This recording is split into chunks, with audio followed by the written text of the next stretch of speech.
Title: She Wore White to My Wedding. I Spilled Red Wine. Story: I thought my wedding day was ruined when my husband's ex-fiancée arrived in a bridal gown, until I realized the red wine I spilled on her was actually a ritual sacrifice. Now, the ceremony is turning into a nightmare, and I'm beginning to suspect I'm not the only bride buried in the foundation of my own marriage. The wedding invitations were embossed in gold, a subtle nod to the status my new in-laws held in such high regard. Every detail had been curated by my mother-in-law, a woman who treated my existence as a temporary inconvenience to her son's social trajectory. I had spent 6 months fighting for the right to wear the dress I wanted, the lace sleeves I dreamed of, and the modest train that swept behind me like a whisper. I felt like a queen, until the church doors creaked open and I saw her, Elena, my husband's ex-fiancée, the woman who had allegedly moved to London 3 years ago to find herself, but who had apparently found her way back to my chapel uninvited, wearing an ivory silk gown that caught the morning light with offensive brilliance. It wasn't a dress for a guest. It was a dress for a bride. It was a declaration of war. My pulse hammered against my throat. I glanced at Mark, whose face had gone bloodless, his hand loosening its grip on mine as he stared at the back of the aisle. I felt the collective intake of breath from 300 guests. The organ music seemed to distort, stretching into a dissonant, mocking groan. She stood there, head tilted, a delicate veil-like fascinator pinned to her hair, smiling a smile that didn't reach her eyes. She wasn't just a ghost from the past. She was a predator in the sanctuary. I walked down that aisle on legs of lead, my bouquet feeling like a funeral wreath. When we reached the altar, I could feel her eyes burning into the back of my head, a heat that made the fabric of my dress feel suffocating. I kept my chin up, clutching Mark's hand so hard my knuckles ached, trying to ignore the whispers that were already blooming like rot through the pews. I was supposed to be the center of attention, but all eyes were drifting toward the ivory-clad vulture in the 3rd row. The ceremony was a blur of platitudes and forced smiles. My vows felt like ash in my mouth. I kept waiting for the priest to acknowledge the intruder, for someone to drag her out by her silk-covered shoulders, but the silence remained unbroken. When we were finally pronounced husband and wife, I didn't feel relief. I felt a cold, sharp dread that settled in my marrow. As we turned to head back up the aisle, I saw her move. She stepped into the center aisle, blocking our path, her hand outstretched as if she expected us to stop and offer our gratitude. The reception was a suffocating affair of clinking crystal and forced laughter. I sat at the head table, my skin crawling, watching Elena drift through the ballroom like a specter. She wasn't dancing, and she wasn't drinking. She was simply observing, her gaze tracking me with the precision of a laser. Every time I looked over, she was closer. Mark disappeared to speak with his father, leaving me alone for a fleeting moment. I gripped my glass of vintage Cabernet, the dark red liquid swirling like blood in the dim ambient light. I felt a shadow fall over my shoulder. The scent of jasmine and expensive, sharp citrus filled my lungs. "It's a beautiful color on you," a voice whispered, smooth as silk and cold as a winter lake. "But it's a shame about the stains. They're so difficult to get out once they set." I turned, my heart hammering a frantic rhythm against my ribs. She was inches away, her hand resting delicately on the back of my chair. Her eyes weren't just mocking, they were pitying. "You shouldn't be here, Elena," I said, my voice shaking with a rage I could barely contain. She laughed, a low, melodic sound that made the hair on my arms stand up. She reached out, her fingers hovering just an inch from the lace of my bodice, and for a terrifying second, I thought she was going to rip it. "Oh, darling," she breathed, leaning in until her breath was hot against my ear. "I'm not just here for the wedding. I'm here for the cleanup. And believe me, this dress is going to be ruined before the night is over." Without thinking, my hand trembled and the glass tilted. The deep, heavy red liquid cascaded over the rim, arching through the air in a dark, wine-colored wave, landing directly on the pristine ivory silk of her bodice. The room went deathly silent as the stain began to bloom, spreading like a jagged, scarlet wound across her chest. She didn't scream.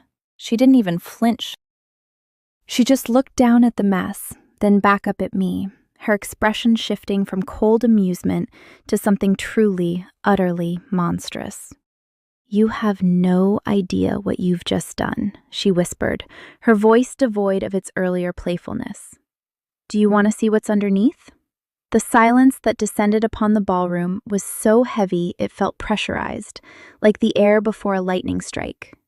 The sound of 100 conversations dying simultaneously created a ringing in my ears. Elena stood perfectly still, the wine dripping from the hem of her gown onto the polished parquet floor. It looked like a crime scene. I felt the heat rising in my cheeks, a mixture of adrenaline and a sudden sharp clarity. I hadn't meant to spill it, or had I? The urge to destroy that ivory perfection had been a low-frequency hum in my brain since the moment I stepped into the church. Mark reappeared, pushing through the crowd, his face a mask of confusion until he saw us. He stopped dead, his eyes darting from the blood-red stain on Elena to my white-knuckled grip on the empty wineglass. The guests were holding their breath, waiting for the explosion. Elena didn't cry. She didn't gasp. She slowly wiped a smudge of wine from her collarbone with a single, manicured finger and then licked the red stain off her skin, her eyes never leaving mine. It was primal. It was predatory. "Mark, darling," she said, her voice dripping with a sickly, saccharine sweetness that made my skin crawl. "Your bride is a bit clumsy, isn't she? Perhaps she's just nervous about what she's inherited." Mark stepped between us, his body acting as a shield, though I wasn't sure which one of us he was protecting. "Elena, leave. Now. You weren't invited, and your presence it's unacceptable." Elena laughed, a sound that lacked any mirth. She reached into the small, beaded clutch she held, her movements agonizingly slow. I braced myself for a weapon, a letter, a photograph, anything that could dismantle the foundation of the life I'd spent 2 years building. She didn't pull out a weapon. She pulled out a small silver key attached to a tag embossed with a room number from the hotel where we were currently hosting our reception. "I'm not going anywhere, Mark," she replied, her voice dropping to a whisper that cut through the room like a razor. "Not when I have so much to discuss with your lovely wife. She thinks she knows who you were before the London move, but she doesn't know what you were willing to do to keep your father's empire intact. Does she know about the summer in Maine? The girl who didn't come back? The one you buried in the foundations of the new wing?" Mark's face turned the color of ash. He grabbed my arm, his grip bruising, and tried to pull me toward the exit, but I was frozen. The room felt like it was spinning. I looked at Mark, my husband of 4 hours, and for the first time, I didn't see the man I loved. I saw a stranger, a man with a darkness behind his eyes that I had been too blinded by infatuation to notice. "Don't listen to her," Mark hissed, his voice trembling with a panic I had never seen before. "She's insane. She's been obsessed with me for years." "Obsessed?" Elena interrupted, stepping forward, ignoring the ruin of her dress. She held the key out toward me. "Is that what you call it, Mark?" "I think accomplice is the word you're looking for."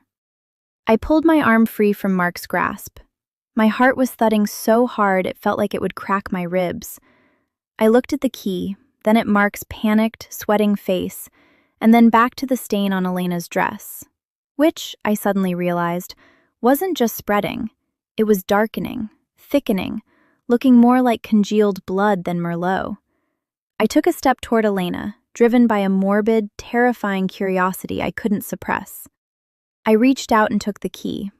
It was cold, unnaturally ice cold, and as my fingers brushed hers, I felt a jolt that traveled up my arm, a psychic static that made the lights in the ballroom flicker and die. The room plunged into near-total darkness, save for the emergency exit signs casting a sickly red glow over everything. The music cut out. The only sound was the heavy, rhythmic thumping of my own heart and the sound of someone, or something, heavy dragging itself across the marble floor near the buffet table. "You took the bait," Elena's voice echoed from the darkness, sounding as if it were coming from every corner of the room at once. Now, let's see if you can handle the truth, or if you're just as fragile as that lace dress. I clutched the key so tightly the jagged edges bit into my palm. I pulled out my phone, turning on the flashlight. The beam cut through the gloom, sweeping over the tables, the guests who were now standing in frozen confusion, and finally, settling on the spot where Elena had been standing. She was gone. But there, on the floor, where she had been standing, was a trail of wet, red droplets leading directly toward the heavy mahogany doors that led to the service corridors. And pinned to the back of my dress, where she had brushed against me, was a small, Polaroid photograph that hadn't been there a moment ago. I reached back and pulled it off, my hands shaking so violently I almost dropped the phone. The image was grainy, illuminated by a flash. It showed me, sitting at the altar, but standing right behind me, their hands resting on my shoulders, were two figures. One was Mark, looking exactly as he did today. The other was a woman who looked identical to Elena, but her face was obscured by a dark, rotting veil, and she was holding a sharp, glinting blade aimed directly at my neck. "Mark," I whispered, turning toward him, but he was staring at the photo, his eyes wide with a terror that confirmed every nightmare I was beginning to suspect. "Who is she? And why is she in this picture with us?" He didn't answer. He just pointed toward the doors. Behind the heavy wood, I heard the unmistakable, rhythmic clicking of a padlock being turned. From the outside, we were locked in. And then, from the ceiling vents, a thick, sweet-smelling fog began to pour into the room, obscuring everything in a matter of seconds. The air in the ballroom thickened, turning opaque and heavy with the scent of lilies and rot. Panic, raw and jagged, began to ripple through the guests. I could hear chairs scraping against marble, the frantic clicking of heels, and the muffled, desperate thuds of people hurling themselves against the locked mahogany doors. The flashlight in my hand felt like a beacon for something that wasn't human. I swung the beam frantically, but the fog was so dense it swallowed the light, reflecting it back in a sickly, shimmering haze. "Mark!" I screamed, turning to where he had been standing a second ago. My hand reached out into the void, brushing only empty, humid air. He was gone. The man I had promised my life to had evaporated into the gloom, leaving me alone in a room full of people who were slowly dissolving into the chaos. "Mark, answer me!" I coughed, the vapor coating my throat in a sweet, cloying film. I took a step forward, my heavy wedding skirt dragging over the floor. My foot landed on something soft, something that yielded with a sickening crunch. I froze. I pointed the light downward, my breath hitching in my lungs. It wasn't the floor. It was a pile of fabric, the ivory silk dress Elena had been wearing. It lay discarded in a crumpled heap, stained and sodden, as if she had simply stepped out of it, or perhaps as if it had been stripped from a corpse. I backed away, stumbling, my heels catching on the hem of my own gown. I needed to get out. I needed air. I fumbled for my phone to dial emergency services, but the screen was dead. Not black. Dead. The glass had shattered into a spider web of cracks, and from beneath the glass, a dark, viscous liquid, the same shade as the wine, the same shade as the trail, was oozing out, coating my fingertips. "You're looking for an exit," a voice hissed from directly behind my left ear. It wasn't Elena's voice. It was deeper, raspy, as if the speaker hadn't used their vocal cords in decades. "But you're the one who walked into the trap, bride of the House of Cards." I spun around, swinging the phone like a weapon, but the beam caught only the swirling fog. I felt a cold hand, thin as parchment and sharp as a bird's talon, wrap around my throat. It didn't squeeze, it just held, grounding me in the freezing temperature that now radiated from the center of the room. I clawed at the air, my lungs burning, until my nails scraped against something solid. It was human skin, but it felt like cold, wet clay. "The deal was made long before you were born," the voice rasped. "Mark promised the first union to the shadow. He promised his own blood, and when he couldn't deliver, he promised yours. I managed a guttural, desperate sound, thrashing until I broke free of the grip. I scrambled toward the stage where the band had been, climbing onto the platform to escape the thickening fog at floor level. I looked out over the ballroom. In the dim, swirling light, I saw them. The guests weren't running anymore. They were standing perfectly still, their backs to me, their heads tilted in a uniform, unnatural angle. And in the center of the room, standing beneath the massive crystal chandelier, was Mark. He wasn't looking for me. He was kneeling, his palms pressed flat against the floor, chanting something in a tongue that made my teeth ache. Elena was there too, or at least her shape was. She was standing behind Mark, her hands resting on his head, her fingers digging into his scalp as if she were trying to pull his brain through his skull. She looked up. Through the swirling vapor, her eyes caught mine. They weren't blue anymore. They were entirely black, two bottomless pits of obsidian reflecting the flickering emergency lights. "The wine wasn't to stain me, you fool," she shouted, her voice cutting through the fog like a lightning bolt. "It was the offering to open the vein." I looked down at my hands. The dark red liquid from my phone had spread, covering my palms, and I realized with a jolt of pure, unadulterated horror that the stain wasn't on the phone. It was coming from me. My own palms were weeping blood, the red liquid dripping steadily onto the floor, tracing a perfect, glowing circle around the stage where I stood.